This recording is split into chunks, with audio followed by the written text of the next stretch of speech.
జరుగుతున్న అనుమతులకు సంబంధించి ఒక ఆందోళనకరమైన పరిస్థితిలో ఇప్పటివరకు జరిగిన పరిణామాలను మేము వివిధ సందర్భాలలో అధికారులకు, అదేవిధంగా గోదావరి రివర్ మేనేజ్మెంట్ బోర్డ్కి, కృష్ణా రివర్ మేనేజ్మెంట్ బోర్డ్కి, జలశక్తి మినిస్టర్ గారికి, ఫినాన్స్ మినిస్టర్ గారికి మేము చేసిన రిప్రజెంటేషన్స్, చేస్తున్న ప్రయత్నము తెలంగాణ ప్రాజెక్టుల యొక్క అనుమతులు, అదేవిధంగా ఆంధ్రప్రదేశ్ రాష్ట్రం నిర్మిస్తున్న ప్రాజెక్టులకు అభ్యంతరాలు ఏ విధంగా తెలియజేసినామో అధికారులు సాంకేతికంగా, రాజకీయంగా మేము చేసిన ప్రయత్నాలు అందరినీ కూడా ఈ సమావేశంలో మీకు అందరికీ వివరించడం జరిగింది. నేను ఎలాంటి వివాదాస్పదమైన అంశాలను లేకపోతే ఇతర అంశాలను ప్రస్తావించదలుచుకోలేదు.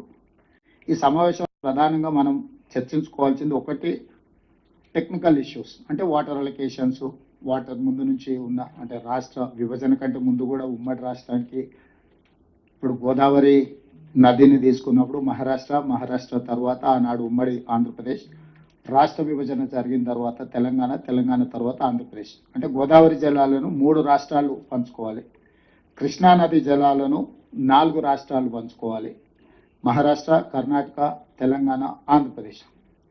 ఈ 2 నదులే life line for Telangana water, అంటే ఇది అగ్రికల్చర్ కావచ్చు, ఇది దేనికైనా కావచ్చు, మనకి డ్రింకింగ్ వాటర్ కానీ anything is life line for Telangana is Godavari and Krishna.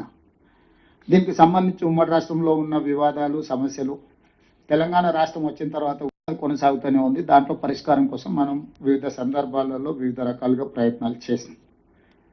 అయితే ఈరోజు ఇప్పుడు అత్యవసరంగా ఎందుకు ఈ సమావేశాన్ని ఏర్పాటు చేసినాం అంటే రకరకాల చర్చలు జరుగుతున్నాయి, ఆరోపణలు, ప్రత్యారోపణలు, రాజకీయ పార్టీలు, రాజకీయ ప్రయోజనాలు, ఈ ప్రయత్నాలు జరుగుతూనే ఉన్నాయి. రాజకీయాలు ఎట్లున్నా తెలంగాణ రాష్ట్ర రైతాంగం యొక్క ప్రయోజనాలు దెబ్బతినకూడదు. ఈ ప్రభుత్వానికి తెలంగాణ ప్రజల యొక్క ప్రయోజనమే ప్రాధాన్యత తప్ప మిగతా ఏ అంశాలు ప్రాధాన్యత కాదు. ఇది ప్రాంతానికి సంబంధించిన సమస్య కాబట్టి రాజకీయాలకు అతీతంగా మనందరం కలిసికట్టుగా, ఎంఐఎంకి, బీజేపీకి ideological differences are there, they cannot come together in ideology. Congress also. Yes. It's a hardcore hitting between you and so even BJP and Congress also same thing. Sir, BRS ఇతర పార్టీలకు ఉన్న సమస్యలు ఉన్నా ఇప్పుడు ఎందుకు అందరినీ మనం ఒక వేదిక మీదకి వచ్చినామంటే ఇది పార్టీలు సిద్ధాంతాల కంటే కూడా ప్రజల ప్రయోజనం కీలకం. దీంట్లో ఏ విధంగా ముందుకు వెళ్ళాలంటే ప్రభుత్వం ఏం ప్రయత్నాలు చేసిందో మీకు వివరించి భవిష్యత్ కార్యాచరణ నిర్ధారించుకోవడానికి ఈరోజు మనం ఈ మీటింగ్ పెట్టినాం.